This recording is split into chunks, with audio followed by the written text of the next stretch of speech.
അശ്വമേധം. ഇതിഹാസ പുരാണങ്ങളിലെ ഋഷീശ്വരന്മാരുടെ യാഗത്തിന്റെ കഥയല്ല, ആധുനിക മനുഷ്യന്റെ യുഗപരിവർത്തന യാഗത്തിന്റെ കഥയാണ്. പ്രപഞ്ചവിജ്ഞാനം തിരുത്തി എഴുതിക്കൊണ്ടിരിക്കുന്ന മനുഷ്യസങ്കല്പങ്ങളുടെ കഥ. അന്ധതകളുടെ അകത്തളങ്ങളിലേക്ക്, ദുഃഖിതരുടെ കൂടാരങ്ങളിലേക്ക് ആധുനിക ശാസ്ത്രത്തിന്റെ അമൃതകിരണങ്ങളുമായി കയറിവരുന്ന ഒരു ഡോക്ടറുടെയും രോഗിയുടെയും കഥ.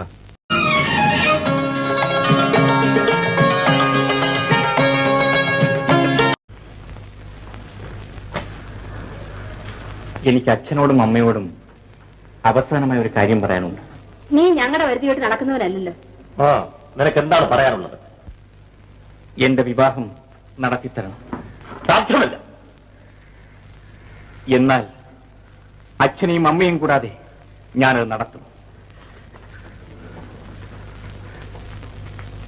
എന്റെ സ്വത്തിൽ കാശിന്റെ ഭാഗം ഞാൻ നിനക്ക് തരികയില്ല. ഞാനൊരു പുരുഷനല്ലേ അച്ഛ. ഒരു പെണ്ണിനെ പോറ്റാൻ എനിക്ക് സാധിക്കും. എടാ, ആ കേശവസ്വാമിയുടെ കുടുംബത്ത് സ്വത്തുണ്ടോ?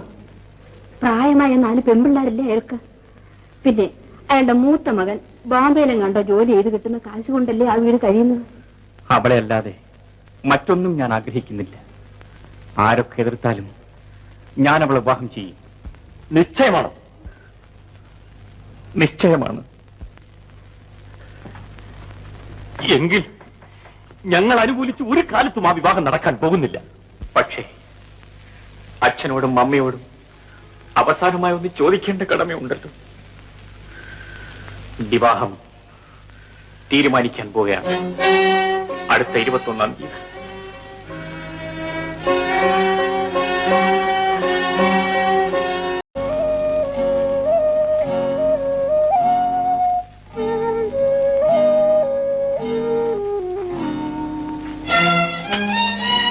അങ്ങനെ നിന്റെ വിവാഹം നടത്താൻ സാധ്യമല്ല.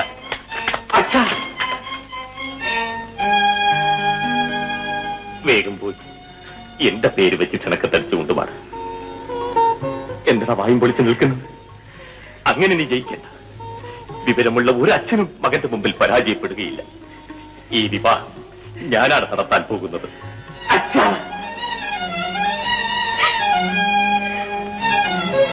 നമ്മുടെ കല്യാണത്തിന് എന്റെ അച്ഛനും അമ്മയും അനുകൂലിച്ചു.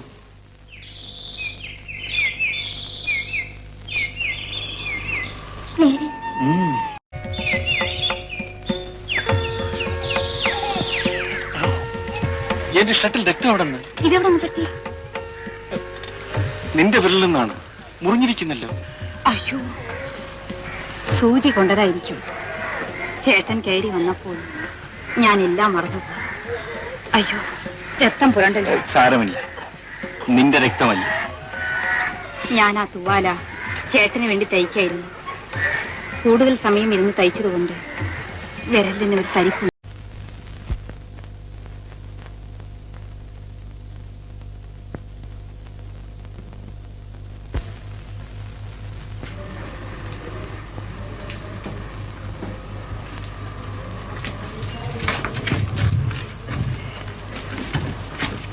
എവിടെന്നാ വരുന്നത്?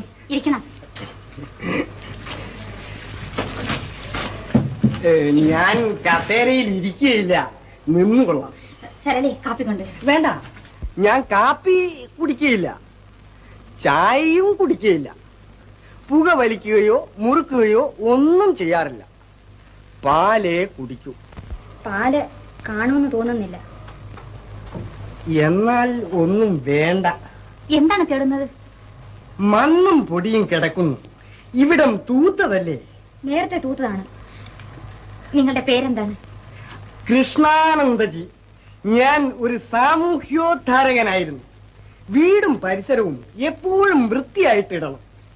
എന്താണ് ഇങ്ങോട്ട് വന്നത്? ഞാൻ ഒരു ഹെൽത്ത് വിസിറ്ററാണ്. Leprosy health visitor. Health visitor എന്ന് പറഞ്ഞാൽ എന്താ? പഠിപ്പിച്ചു തരാം. ഗവൺമെന്റിൽ നിന്ന് SCT എന്നൊരു പദ്ധതി ഉണ്ടായിട്ടുണ്ട്. SET എന്ന് വെച്ചാൽ സർവേ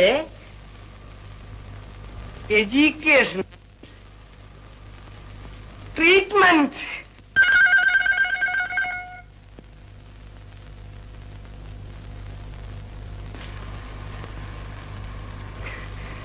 കുഷ്ഠരോഗത്തെ സംബന്ധിച്ച് സർവേ നടത്തുക, കുഷ്ഠരോഗ നിവാരണത്തിനുള്ള വിദ്യാഭ്യാസം നടത്തുക, ആവശ്യമായ ചികിത്സകൾ ആയിരിക്കുന്ന ഒരു പാറ്റയല്ലേ?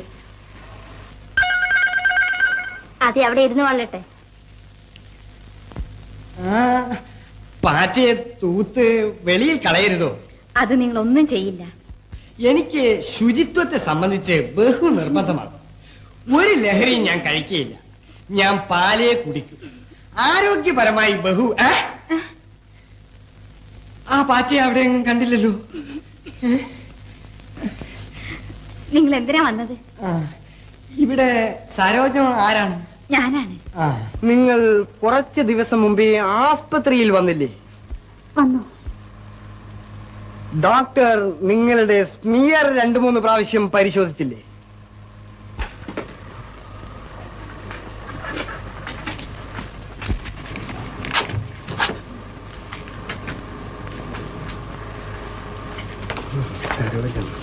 സരോജം. നിങ്ങൾക്ക് കുഷ്ഠരോഗം.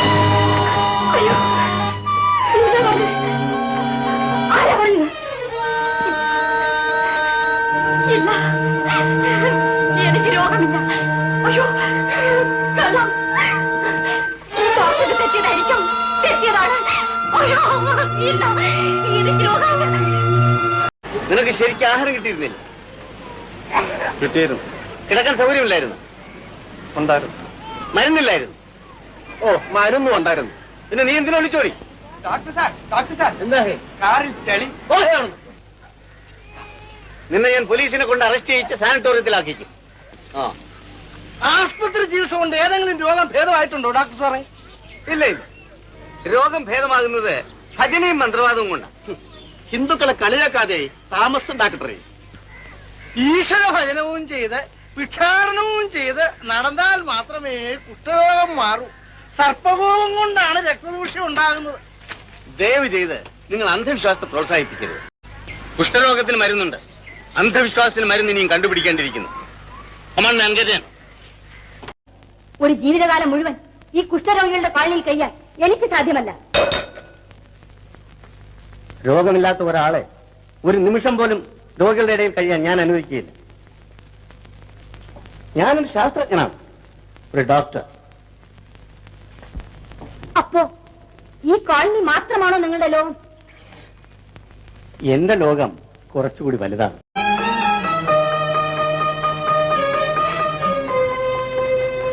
വേഗം ഡ്രസ് ചെയ്യൂ, നമുക്ക് പുറത്തേക്ക് ഇറങ്ങാം. പിക്ചറിൽ പോവാം.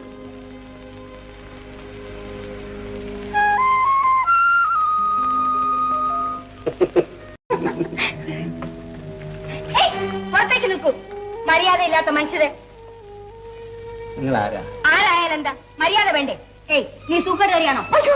അല്ല അല്ല, എനിക്ക് സൂക്കാനില്ല. ഭ്രാന്തിയാണോ ഈ സ്ത്രീ? പുറത്തേക്ക് നിൽക്ക്. വല്ല രോഗവിവരവും പറയാൻ നന്നായിരിക്കും. ശാന്തമായി ചോദിച്ചുകൂടെ? പെരുമാറാൻ കുറച്ചൊക്കെ എനിക്കും അറിയാം. വരുന്നെങ്കിൽ വരൂ. എന്താ വന്നത്? പറയൂ. എന്നെ രക്ഷിക്കണം. കാര്യം എന്തെന്ന് പറയും. ഡോക്ടർ, എനിക്ക് സൂക്കടുണ്ടോ ഡോക്ടർ? സരോജം, നീ ഒട്ടും ഭയപ്പെടണ്ട. നിനക്ക് സൂക്കേടുണ്ടെങ്കിൽ തന്നെ ഞാൻ ചികിത്സിച്ച് ഭേദമാക്കാം. കുഷ്ഠരോഗത്തിന് ഇപ്പൊ നല്ല മരുന്നുണ്ട്. ഡോക്ടർ, എന്നെ കണ്ടാൽ രോഗമുള്ളത് പോലെ തോന്നുന്നുണ്ടോ? തോന്നുന്നില്ല. വരൂ.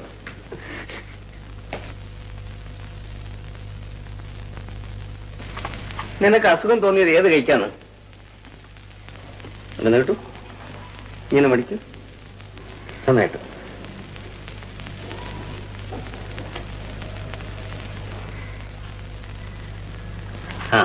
അവിടെ നോക്കിക്കോളൂ.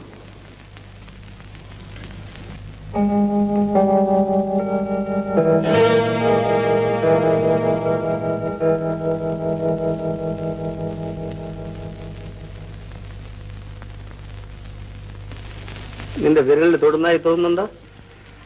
ഇല്ല. ഇപ്പൊ ഇല്ല. ഇപ്പോഴോ? തൊടുന്നതായി തോന്നില്ല ഡോക്ടർ. പക്ഷേ എനിക്കൊരു അസുഖമില്ല ഡോക്ടർ. അതെ. സരോജയുടെ ശരീരത്തിൽ എന്തെങ്കിലും പാടുകളുണ്ടോ? ഒന്നുമില്ല. പൊരികണ്ണി പോലെ? പൊരികണ്ണുണ്ട് ഡോക്ടർ. ശരി. ചിലപ്പോൾ കയ്യും കാലും ധരിക്കുകയും പനി വരികയും ചെയ്യാറുണ്ടോ? മറ്റൊരു അസുഖമില്ല ഡോക്ടർ.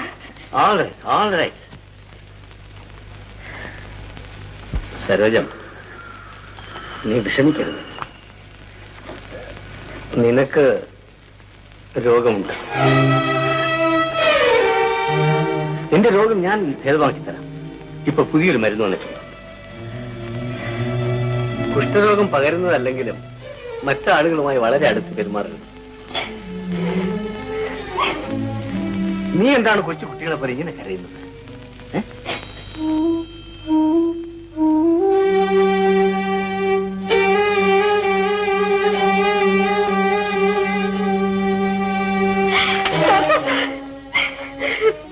ഇവന്റെ വിവാഹത്തിന്റെ ക്ഷണക്കത്താണ്.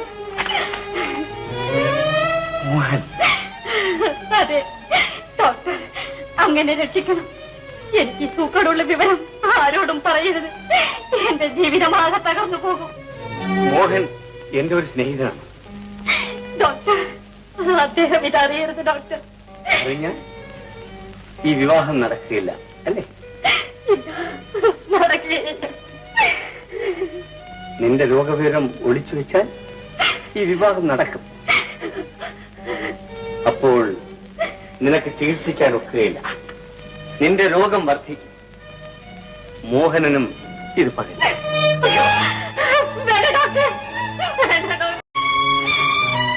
എന്താ സരോജം? സരോജം, എന്താണ് സരോജം? പരിഭ്രമിക്കാതിരിക്കും മോഹൻ. അവൾ എന്നെ കാണാൻ വന്നതാണ്. അവൾക്കൊരു തലവേദന.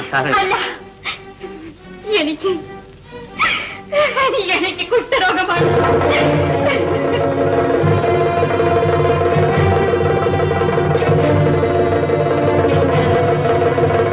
ഞാൻ കുഷ്ഠരോഗിയാണ്. ഞാനിത് മറ്റാർക്കും പകരാൻ സമ്മതിക്കില്ല. കുഷ്ഠരോഗികളുടെ ഒരു തലമുറ ഞാനുണ്ടാക്കില്ല. ഡോക്ടർ സാർ, ഡോക്ടർ സാർ, എന്നെ രക്ഷിക്കണം. അങ്ങനെ വീട്ടിലേക്ക് പറഞ്ഞു വിടരുത്. ഈ കോളനിയിൽ എന്നെയും കൂടി. തെക്കും കൂറടിയാത്തി തളിരു പുള്ളോത്തി സർപ്പം പാട്ടിന് പാടാൻ പോയി കുടവും കിണ്ണവും വീണയും കൊണ്ടേ കൂടെ പുള്ളോനും പാടാൻ പോയി.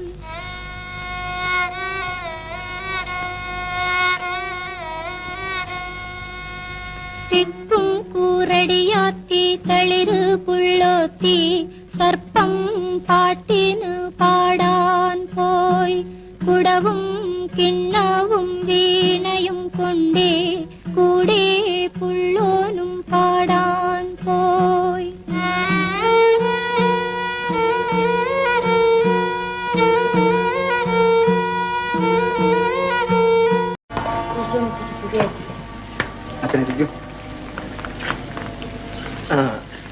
ഗേളിക്കുട്ടിയെ കുറെ ദിവസമായി തുടരെ പള്ളിയിൽ കാണുന്നു. വിവരം അന്വേഷിക്കാനാണ് ഞാൻ വന്നത്. ജീവിതം മുഴുവൻ കുഷ്ഠരോഗ കോളനിയിൽ അടച്ചുമൂടി ഞാൻ എങ്ങനെ കഴിയും? ഞാൻ എത്ര പറഞ്ഞിട്ടും കുഷ്ഠരോഗ ചികിത്സ ഉപേക്ഷിക്കുന്നില്ല. ഒരു വിദഗ്ധനായ ഡോക്ടർ ചികിത്സ ഉപേക്ഷിക്കണമെന്ന് പറയാമോ? കുഷ്ഠരോഗികളുടെ ഒപ്പം കഴിയുന്നത് എനിക്കിഷ്ടമല്ല. ഗേളിക്കുട്ടി ഒന്ന് മനസ്സിലാകും. കുഷ്ഠരോഗികളെ ശുശ്രൂഷിക്കണമെന്ന് ആദ്യമായി ലോകത്തെ ഉപദേശിച്ചത് ദേവപുത്രനാണ്. നാളെ പള്ളിയിൽ വന്ന് ഗേളിക്കുട്ടി എന്നെ കാണും. എനിക്ക് ചിലത് നിന്നോട് സംസാരിക്കാനുണ്ട്. കുഷ്ഠരോഗികളോട് മനുഷ്യരാശി ക്രൂരമായി പെരുമാറിയിരുന്നുകൊണ്ട് അവർക്ക് പ്രത്യേകമായ ഒരു മാനസിക ഘടന വന്നിട്ടുണ്ട്. മനുഷ്യന് രൂപവൈകൃതം വരുത്തുന്ന ഒരു രോഗമായതുകൊണ്ട് ആ രോഗത്തെ മനുഷ്യന് ഭയമായിരുന്നു. ആ ഭയം കൊണ്ട് രോഗം ബാധിക്കുന്നവരോട് അതിനീചമായ വിധത്തിൽ സ്വന്തം സഹോദരങ്ങൾ കൂടി പെരുമാറിക്കൊണ്ടിരിക്കുന്നു.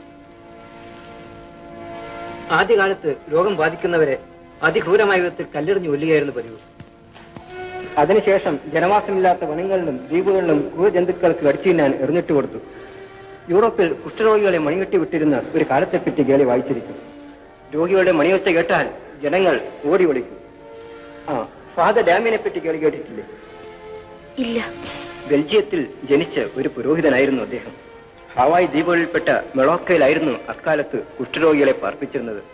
ഡാമിയൻ ആ ദ്വീപിലേക്ക് പോയി 12 കൊല്ലം രോഗികളൊപ്പം പാർത്തു. അദ്ദേഹം അവരെ ശുശ്രൂഷിച്ചു. 12ാമത്തെ കൊല്ലം അദ്ദേഹത്തിനും രോഗം പിടിപെട്ടു. 4 കൊല്ലം കൂടി കഴിഞ്ഞപ്പോൾ അദ്ദേഹം മരിച്ചു. ഇന്ന് കാലം മാറി. കുഷ്ഠരോഗത്തിന് ഫലപ്രദമായ മരുന്ന് ശാസ്ത്രജ്ഞന്മാർ കണ്ടുപിടിച്ചിരിക്കുന്നു. മനുഷ്യൻ കൂടുതൽ പരിഷ്കൃതനായി. നീ മനസ്സിലാക്കൂ, ഈ രോഗത്തിനെതിരെ പ്രവർത്തിക്കുന്ന എല്ലാ ഡോക്ടർമാരും ശാസ്ത്രജ്ഞന്മാരും മറ്റാളുകളും മഹത്തായ മനുഷ്യ സേവനമാണ് അനുഷ്ഠിക്കുന്നത്. അവരിൽപ്പെട്ട ഒരാളാണ് ഡോക്ടർ തോമസ്. തോമസിന്റെ ഭാര്യയാകാൻ ഇടയായതിൽ നീ ദൈവത്തിന് നന്ദി പറയൂ. അദ്ദേഹത്തെ മനസ്സിലാക്കൂ. സുഖമായ ഒരു കുടുംബജീവിതവും ശാന്തിയും സമാധാനവും നിനക്ക് കിട്ടും.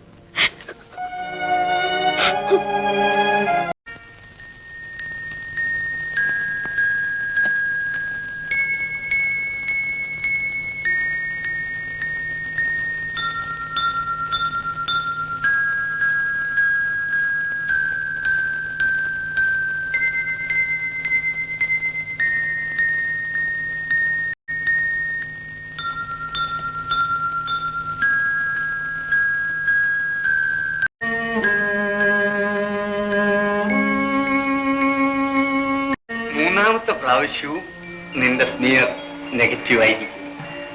എന്ന് വെച്ചാൽ നീ ഇപ്പോൾ രോഗിയല്ല. നിന്റെ രോഗം നിശേഷം മാറി. ഡോക്ടർ സാർ, അങ്ങനെ രക്ഷിച്ചു. ഇന്ന് തന്നെ വീട്ടിൽ പോയിക്കൊള്ളു. സന്തോഷത്തോടെ സഹോദരിയുടെ വിവാഹത്തിൽ പുറത്തു. എനിക്ക് സുഖമായി ചേട്ടാ. അച്ഛാ, എന്റെ രോഗം നിശേഷം സുഖമായി. എനിക്ക് ഇപ്പോഴൊരു അസുഖമില്ല ചേട്ടാ. ചേട്ടൻ എന്താ വല്ലാതിരിക്കുന്നേ? എന്നോടുള്ള സ്നേഹം കൊണ്ട് മാത്രമാണ് ഒരു ചെറുപ്പക്കാരൻ ഒന്നും അന്വേഷിക്കാതെ ഈ വിവാഹത്തിന് തയ്യാറായത്. പെണ്ണിന്റെ ചേട്ടത്തി കുഷ്ഠരോഗം ബാധിച്ച ആശുപത്രിയിലാണെന്ന് എനിക്ക് പറയാൻ സാധിക്കുമായിരുന്നു. ഒരു കുഷ്ഠരോഗിയുടെ സഹോദരി വിവാഹം കഴിക്കാൻ ആര് തയ്യാറാകും?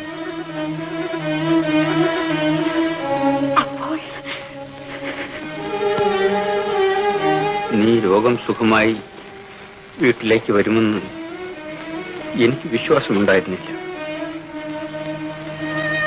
സരളയ്ക്ക് സരോജമെന്നൊരു സഹോദരി ഉണ്ടെന്ന് ഞാൻ പറഞ്ഞിട്ടില്ല. കുഷ്ഠരോഗം ഭേദമാകുമെന്ന് ആരെങ്കിലും വിശ്വസിക്കൂ? ഞാൻ എന്ത് വേണമെന്ന് ചേട്ടൻ പറയൂ.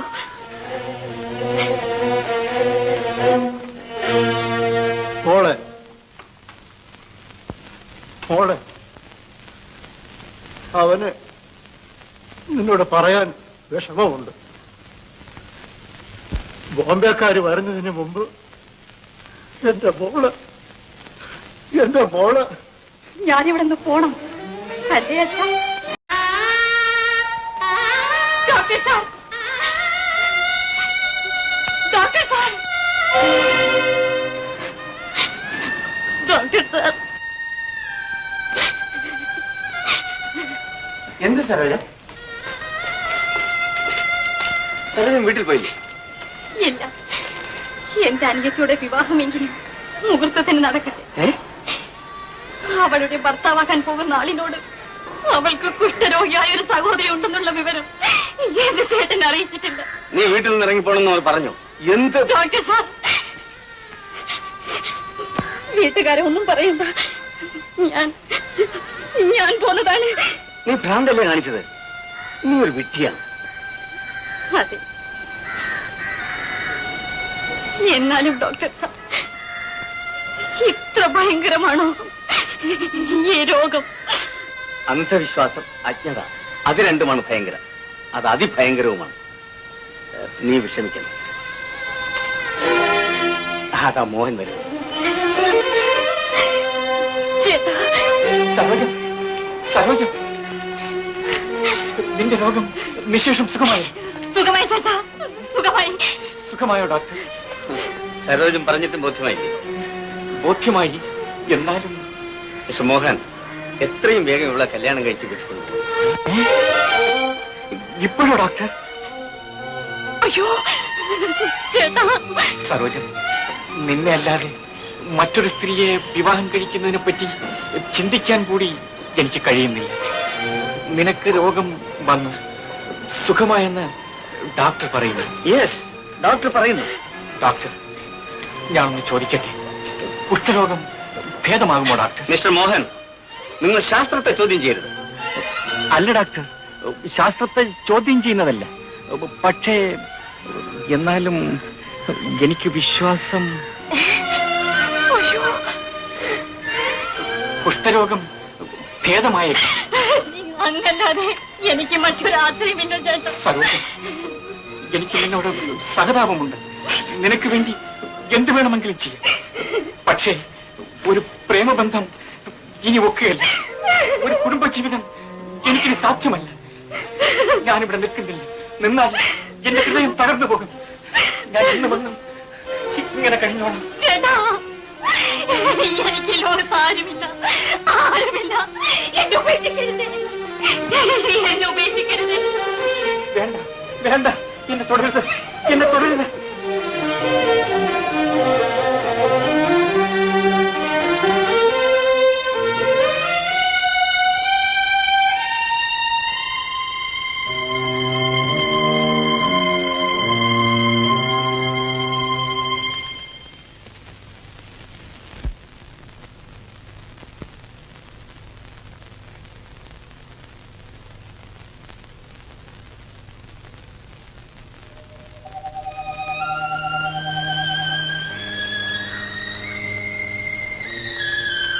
ഡോക്ടർ സാർ, ഒരിക്കൽ ഞാൻ ഇവിടെ നിന്നുകൊണ്ട് അങ്ങയോട് അപേക്ഷിച്ചു ഈ സാനിറ്റോറിയത്തിൽ എനിക്കൊരിടം തരാൻ. ഒരിക്കൽ കൂടി ഞാൻ അത് അപേക്ഷിക്കുന്നു. രോഗമില്ലാത്ത നിന്നെ ഞാൻ എങ്ങനെ കോളനിയിൽ താമസിപ്പിക്കും? ഇല്ല, ഇല്ല, ഞാനത് ചെയ്യില്ല. ഡോക്ടർ സാർ, എനിക്ക് അവസാനമായി ഒരു അപേക്ഷയുണ്ട്. കഴിയുമെങ്കിൽ എനിക്ക് ജീവിക്കാൻ ഒരു സന്ദർഭം ഉണ്ടാക്കി തരും. എന്നോടൊപ്പം ജീവിച്ച ആരോരുമില്ലാത്ത എന്റെ സഹോദരങ്ങളെ ശുശ്രൂഷിക്കാൻ എനിക്കൊരു സന്ദർഭം ഉണ്ടാക്കി തരും. ഒരു നഴ്സിന്റെ യൂണിഫോം എനിക്ക് തരും.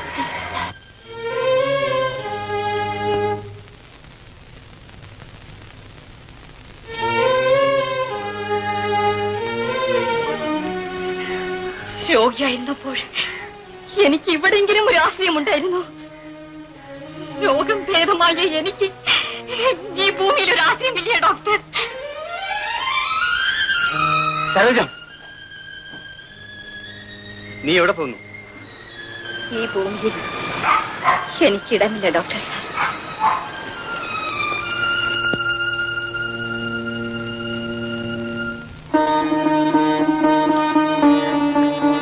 സരോജ, ഈ ഭൂമിയിൽ നിനക്കിടമുണ്ട്, ഇവിടെ ഇടമുണ്ട്. എന്റെ സഹോദരിയാണ്. എന്നോടൊപ്പം കഴിയും, എന്നോടൊപ്പം.